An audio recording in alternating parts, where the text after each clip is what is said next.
Dans l'assemblée des saints, assoiffé je me tiens, que ton onction descende sur moi. Conscient que mon destin est dans le creux de ta main, que ton onction descende sur moi. Je suis disposé, assoiffé, que ton onction descende sur moi. Je suis disposé, assoiffé, que ton onction descende sur moi.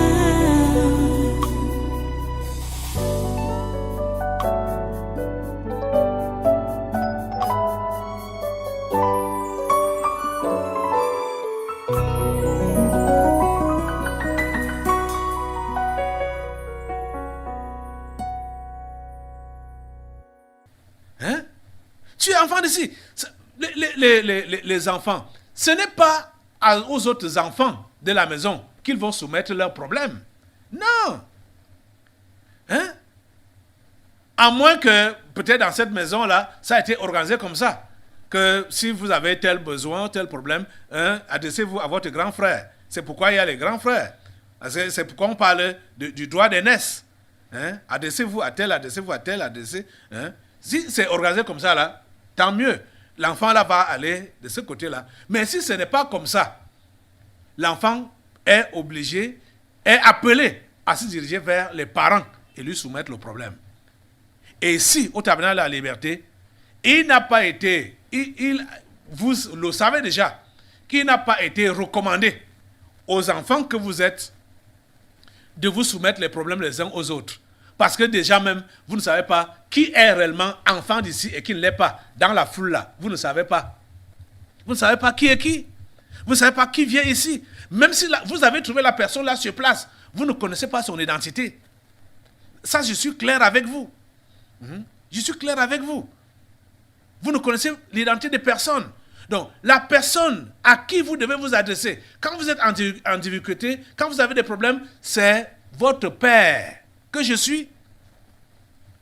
Et si vous vivez des problèmes, des difficultés, et le père n'est pas au courant, ce n'est pas de sa faute, ce n'est même pas la faute de Dieu, c'est parce que vous n'appartenez pas encore à cette famille. C'est pourquoi vous pouvez donc porter vos fardeaux seul, trimer avec cela. Et comprenez une chose, si vous avez soumis votre problème, il faut comprendre que c'est déjà pris en compte. Dieu écoute toutes les prières et il les exauce. Toutes les prières que l'enfant de Dieu peut adresser à Dieu sont exaucées. Je vous l'ai déjà également enseigné et je vous ai fait comprendre que même le silence est un exaucement. Vous comprenez ça? Je vous l'ai dit. Donc, inutile de se plaindre, de murmurer, parce que c'est là votre propre. Vous aimez murmurer, accuser, le doigt accusateur, accuser le pasteur. Donc, accusez Dieu. Vous n'avez pas besoin d'accuser Dieu. Vous n'avez pas besoin de m'accuser. Parce que quand vous m'accusez, ce n'est pas moi, c'est Dieu que vous accusez. Pas besoin donc d'accuser Dieu. Pas besoin de murmurer. Si vous avez estimé que vous avez exposé votre problème et il n'y a pas encore de solution, il n'y a pas encore de réponse, ne murmurez pas, ne vous fatiguez pas, ne vous découragez pas. Dieu sait ce qu'il fait de votre vie. Dieu sait ce qu'il fait de votre vie. Vous êtes l'argile et vous êtes entre ses mains. C'est lui qui est le potier. Et il sait comment il vous moule. Il sait comment il vous forme. Il sait comment il vous conduit. Apprenez à vous laisser faire. Apprenez à vous laisser malaxer par lui. Apprenez à laisser qu'il vous donne la forme qui lui plaît pour vous. Mais malheureusement, plusieurs parmi vous, vous êtes et l'argile et le potier. Vous-même, vous êtes et l'argile et le potier. Parce que quand on voit les explications que le démon appelé, comment ça s'appelle encore là? Le démon, la semence du faux, voilà. Les explications que ça donne.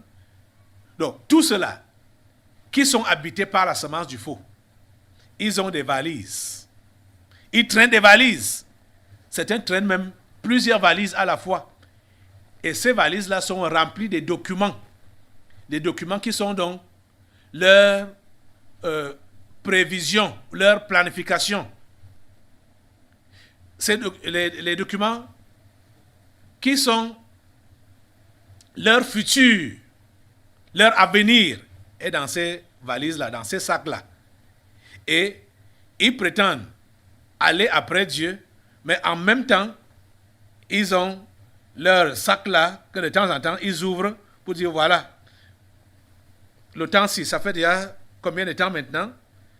Non, à cette heure, cette année, ça, je ne devais plus être à ce niveau. Selon ceux qui consultent dans ces documents-là, je ne devais plus être à ce niveau. À ce niveau, je devais déjà être marié. Je devais déjà avoir des enfants. Je devais déjà avoir un travail stable, bien rémunérateur.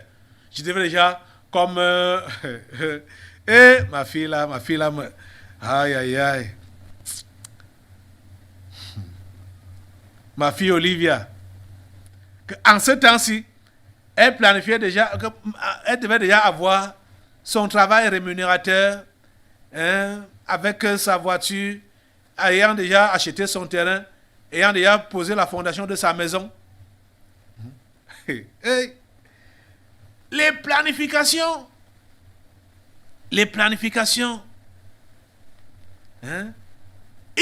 Chacun a son agenda personnel.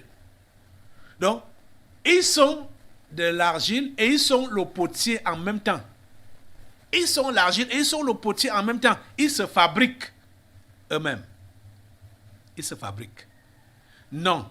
Comprends aujourd'hui que tu es l'argile et que Dieu est le potier. Je vous assure, quand vous êtes en train souvent de pleurer parce que vos projections n'ont pas marché et vous accusez Dieu, dans des faux milieux, on va vous dire, prenez même des jeunes pour ouvrir cette porte qui est longtemps restée fermée. Prends des jeunes ou bien dresse l'autel, ou bien fais un sacrifice. Faites des sacrifices de taureau, donc un gros sacrifice, parce qu'il faut que cette situation se débloque. Est-ce que c'est Dieu qui veut que cette situation-là se débloque? Est-ce que c'est Dieu qui te conduit? Est-ce que c'est Dieu qui a voulu que tu aies cette chose-là? Est-ce que c'est Dieu qui a voulu que tu prennes ce chemin-là? Quand tu vas forcer ça avec les jeunes, quand tu vas forcer ça avec des sacrifices, quand tu vas forcer ce chemin-là, est-ce que c'est Dieu qui te conduit là-dedans? C'est des faux enseignements. Des faux enseignements, des fausses doctrines qui vous égarent. La semence du faux est en vous et vous ne voulez pas vous en débarrasser. Vous êtes devenu en même temps l'argile et le potier. Vous pouvez vous donner quelle forme? Vous savez d'où vous venez, vous savez où vous allez. Référez-vous à celui qui vous a créé. Référez-vous à Dieu. C'est lui votre créateur. C'est lui qui vous a fait et c'est lui qui sait pourquoi il vous a fait. C'est lui qui sait pourquoi il vous a fait. Et c'est lui qui sait pourquoi il vous a sauvé. C'est lui qui sait pourquoi il vous a donné le genre que vous avez. Homme ou femme. Vous voyez donc que les transgenres sont en train de dire à Dieu que tu as mal fait de me créer femme. Je dois plutôt être un homme. Ou tu as mal fait de me créer homme. Je dois plutôt être femme. Vous voyez? Mais tout ce qu'on peut donc vouloir fabriquer nous-mêmes, ça ne peut pas donner, ça ne donne pas. Vous voyez que, avec même l'histoire qu'ils ont donc appelée la science, Donc, pour injecter les hormones, machin, tout ça là, un homme ne peut jamais devenir une femme. Une femme ne peut jamais devenir un homme. Dieu a créé que l'homme est l'homme et la femme est femme. Même si vous créez des trucs artificiels pour soit faire pousser les seins ou pour essayer de manipuler le caractère et tout ça là, ça ne peut pas changer. L'homme est l'homme et la femme est femme. Donc comprends que toi, en tant qu'argile, tu ne peux jamais devenir le potier. Tu demeures argile et le potier est le potier. Le potier c'est Dieu, toi tu es humain, tu es son enfant. Tu dois te laisser manipuler, tu dois te laisser gérer par lui. Tu comprends ça? Je vais te le redire en termes clairs. Dieu est ton créateur et Dieu est ton sauveur. Il sait pourquoi il t'a créé et il sait pourquoi il t'a sauvé. Il a un plan pour ta vie. Quand Israël avait été averti par cet homme qu'on appelle Jérémie, qu'ils doivent se détourner du mal qu'ils faisaient et se tourner vers Dieu, sinon ils vont aller en captivité, ils vont devenir esclaves. Ils n'ont pas écouté. Pendant que Jérémie leur parlait, ils n'ont pas écouté. Jusqu'à ce que Jérémie avait dit s'est accompli. Malgré qu'ils étaient en captivité déjà, malgré que le verdict de Dieu, donc les conséquences de leur désobéissance, étaient déjà tombées sur eux, Dieu n'a pas oublié de leur rappeler les programmations qu'il a pour leur vie. Donc, quand bien même tu es dans la désobéissance contre Dieu, Dieu va toujours t'interpeller pour te rappeler les programmations qu'il a pour ta vie. Toi, en tant que son enfant. Ce n'est pas pour t'encourager dans la bêtise, c'est pour t'interpeller à la repentance. Dans Jérémie au chapitre 29, verset 11, ils étaient déjà en captivité, en train de subir les conséquences de leurs mauvaises œuvres, les conséquences de leurs péchés. Voici ce que Dieu leur dit, parce que la captivité était prévue durer 70 ans. Mais Dieu n'a pas changé à leur endroit. Ils étaient en train de subir les conséquences de leur péché. Mais Dieu n'a pas changé à leur endroit concernant les programmations qu'il avait pour eux. Écoutez ce qu'il leur dit. À partir du verset 10, Jérémie chapitre 29. Mais voici ce que dit l'Éternel. Dès que 70 ans seront écoulés pour Babylone, je me souviendrai de vous et j'accomplirai à votre égard ma bonne parole en vous ramenant dans ce lieu. Vous comprenez? Vous voyez Dieu? Oh. Écoutez, verset 11, il dit, « Car je connais les projets que j'ai formés sur vous, dit l'Éternel, projets de paix et non de malheur, afin de vous donner un avenir et de l'espérance. Vous m'invoquerez et vous partirez. Vous me prierez et je vous exaucerai. Vous me chercherez et vous me trouverez si vous me cherchez de tout votre cœur. » Vous voyez toujours, il y a une condition pour trouver Dieu. On ne trouve pas Dieu parce qu'on souffre trop. On ne trouve pas Dieu parce qu'on a déjà trop souffert. On a été trop malmené par les faux prophètes. Ou parce qu'on a trop jeûné, trop prié. Ou parce qu'on est déjà trop malheureux, trop misérable. On trouve Dieu parce qu'on y a mis tout notre cœur. On trouve Dieu parce qu'on y a mis tout notre cœur. Je vous assure, Dieu ne peut pas laisser celui qui a mis tout son cœur à le chercher sans le trouver. Il ne peut pas permettre que cette personne ne puisse pas le trouver. Quand tu mets tout ton cœur à trouver Dieu, je t'assure que tu vas le trouver. Je t'assure, tu vas le trouver. Mais, non, quand quelqu'un va dire, j'ai déjà trop prié, j'ai trop jeûné, tu as fait ça pour toi. Et il va finir comme, j'ai trop prié, j'ai déjà jeûné, depuis que j'ai cru, les choses ne font que s'empirer, je jeûne, rien ne se passe, je prie, je lis même la Bible, je donne. Tu fais ça pour qui? Tu as fait ça pour qui? C'était des sacrifices inutiles. Ce n'était pas avec ton cœur. Un cœur tortueux, un cœur méchant, peut recevoir quoi de Dieu? Peut recevoir quoi de bon? On l'a vu hier.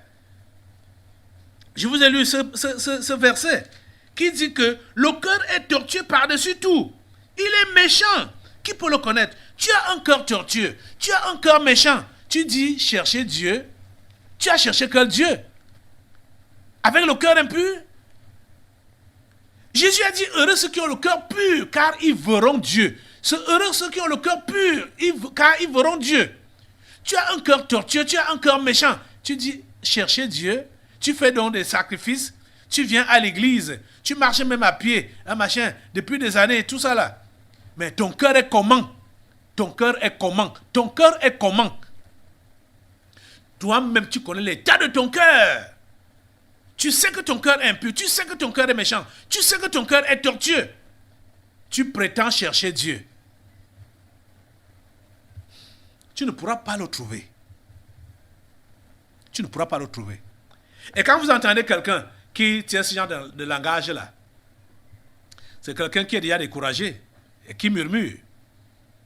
Ouais, tu ne vas qu'empirer ta situation. Tu dois arrêter ces murmures-là.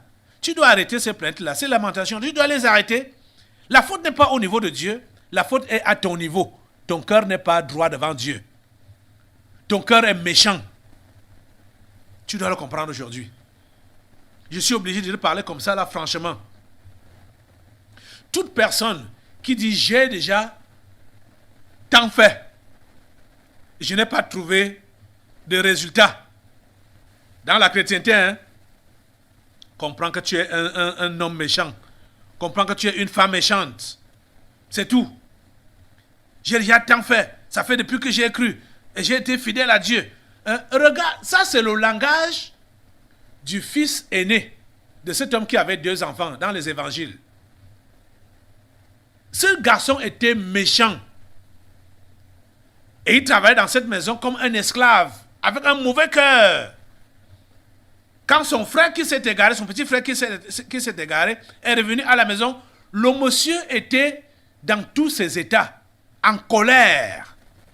Il n'était pas content du fait que le père ait reçu cet enfant qui était égaré. Il dit à son père, ça fait tant d'années que je te sers dans cette maison. Tu n'as pas tué un chevreau pour me donner afin que je puisse manger aussi et me réjouir avec mes amis. Depuis tant d'années que je te sers. Donc il a trouvé son père comme un méchant. Donc tous ceux-là qui trouvent Dieu comme méchant, depuis que malgré leur assiduité, malgré leur ancienneté dans la chose chrétienne, Dieu ne leur fait rien. Vous êtes des méchants. Vous avez des cœurs mauvais. Et plusieurs ne sont même pas encore convertis. Ou ceux qui étaient convertis même auparavant là, ils ont rétrogradé. Ils ont raccroché la foi depuis longtemps. Ils fonctionnent avec la religion et ils croient qu'ils sont chrétiens. Changez votre mauvais cœur. Changez votre mauvais cœur. Vous comprenez ça?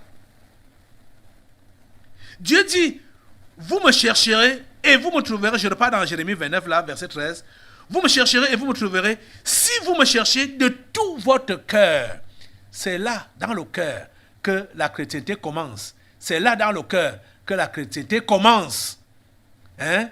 Ce qui commence dans le cœur, là, vous allez voir que ça se matérialise physiquement, par les actes.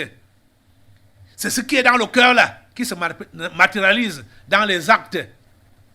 Les actes que tu poses, les paroles qui sortent de ta bouche, montrent ce qu'il y a dans ton cœur. Tu comprends ça? Ça montre ce qu'il y a dans ton cœur. Vous me chercherez et vous me trouverez si vous me cherchez de tout votre cœur. Verset 14. Je me laisserai trouver par vous, dit l'Éternel. Vous comprenez ça? Si tu as mis tout ton cœur à chercher Dieu, tu vas le trouver. Tu vas le trouver. Tu ne peux pas mettre tout ton cœur à chercher Dieu et tu ne le trouves pas jamais de la vie. Jamais de la vie. Vous avez des cœurs méchants. Des cœurs méchants. Des cœurs mauvais. Des cœurs tortueux. C'est ça que vous avez. C'est la raison pour laquelle vous vivez ce que vous vivez maintenant là. C'est pour cela que ce qui vous arrive, c'est pour cela que votre situation ne change jamais, ne s'améliore jamais et ne pourra jamais s'améliorer. Vous allez même passer toute votre vie ici au tabernacle de la liberté avec le cœur méchant, vous allez mourir et vous retrouver en enfer. Vous devez changer maintenant. Vous devez changer votre cœur maintenant. Vous devez changer ce mauvais cœur maintenant-ci.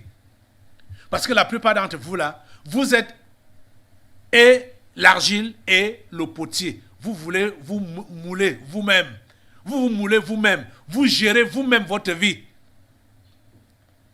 Et vous êtes là en train de murmurer, oh, malgré les promesses, malgré les délivrances prophétiques, malgré tout, rien ne s'accomplit, malgré le nombre de temps, le nombre d'années que j'ai déjà passé ici à l'église, rien n'a changé.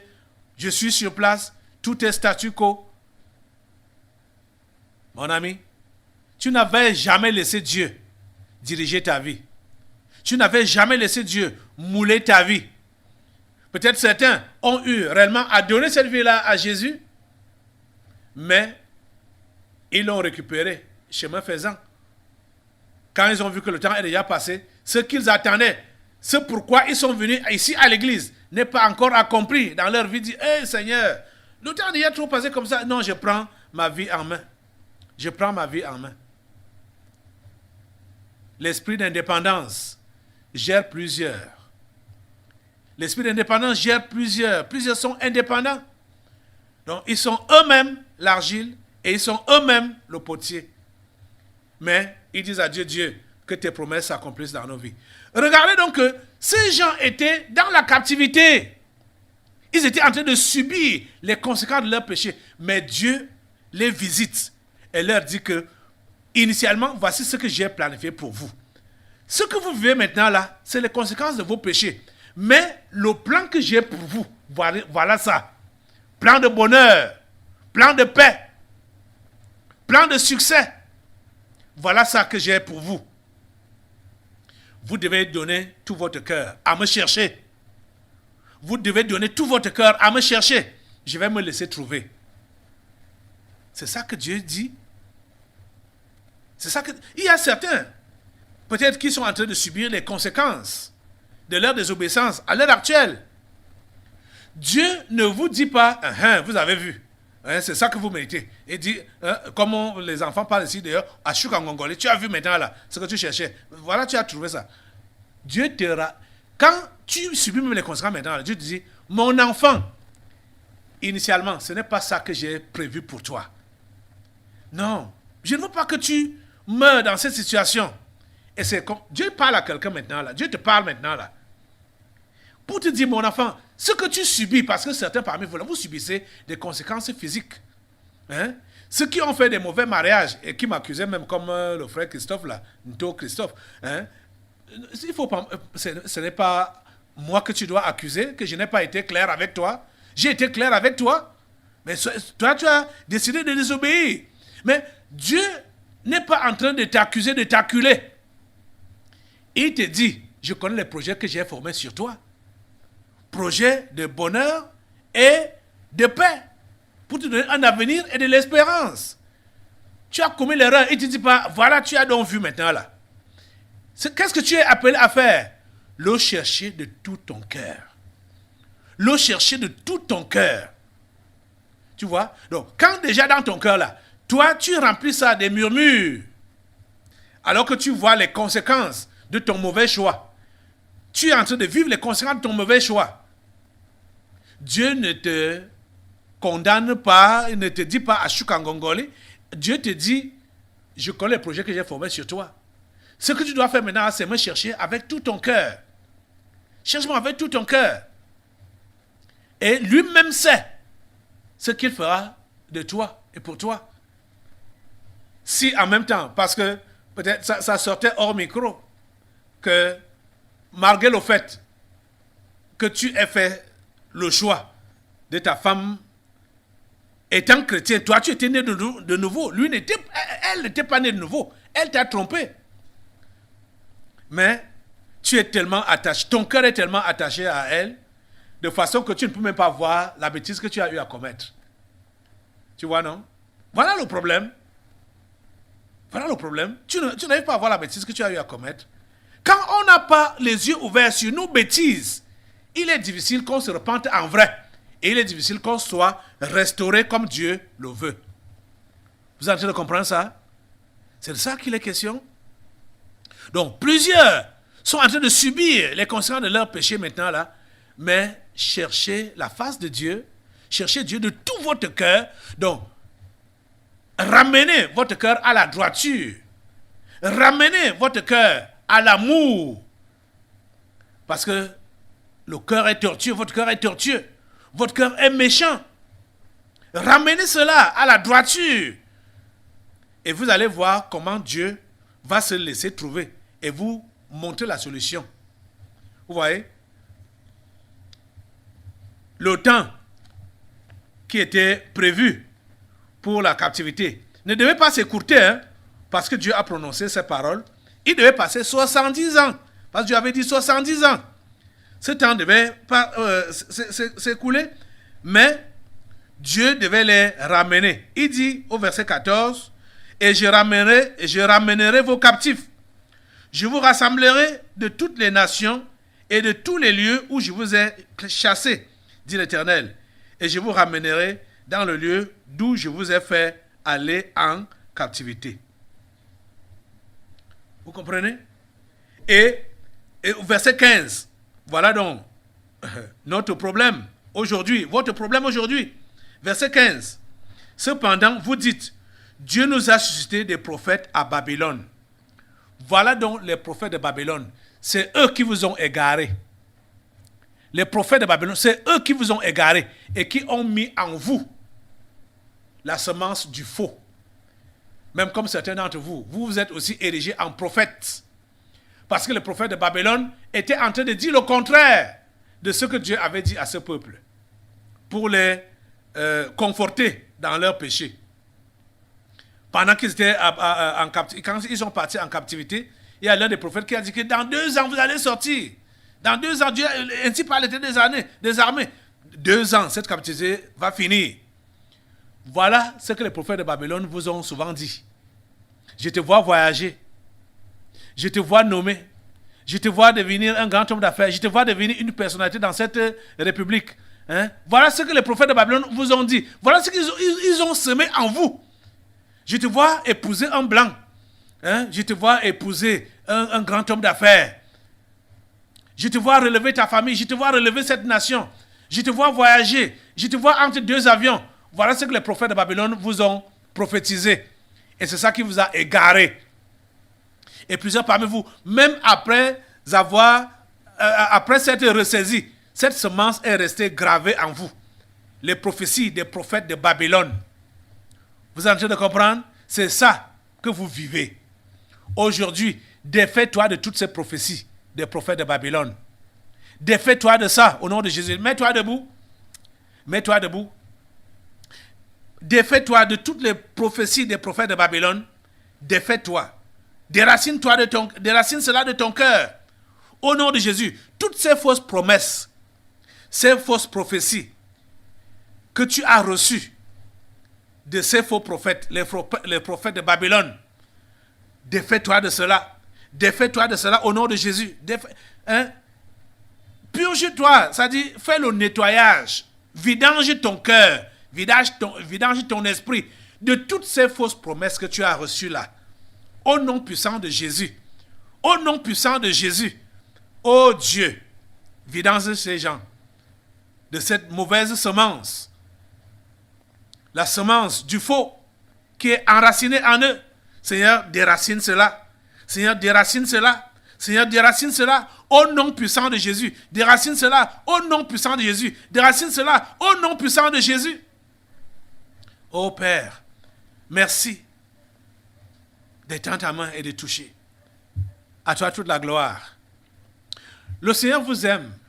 Le Seigneur vous aime. Le Seigneur vous aime tellement.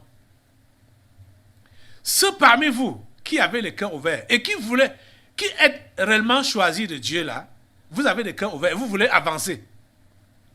Le Seigneur va vous interpeller pour vous montrer cette semence. Comment ça a commencé, comment ça fonctionne dans ta vie là, pour que tu puisses l'extirper, la déraciner. La Bible a dit, c'est Jésus qui l'avait dit, que toute semence que mon Père n'a pas semée, toute plante que mon Père n'a pas plantée, doit être déracinée. Aujourd'hui, cette semence du faux doit être déracinée de ton cœur, de ta vie, au nom puissant de Jésus. Nous allons passer aux interpellations maintenant. Oui, asseyez-vous et restez dans la prière. Restez dans la prière. Pardon, ne soyez pas distraits. Restez dans la prière. Je reviens. Dans l'assemblée des saints, assoiffé je me tiens, que ton onction descende sur moi. Conscient que mon destin est dans le creux de ta main, que ton onction descende sur moi. Je suis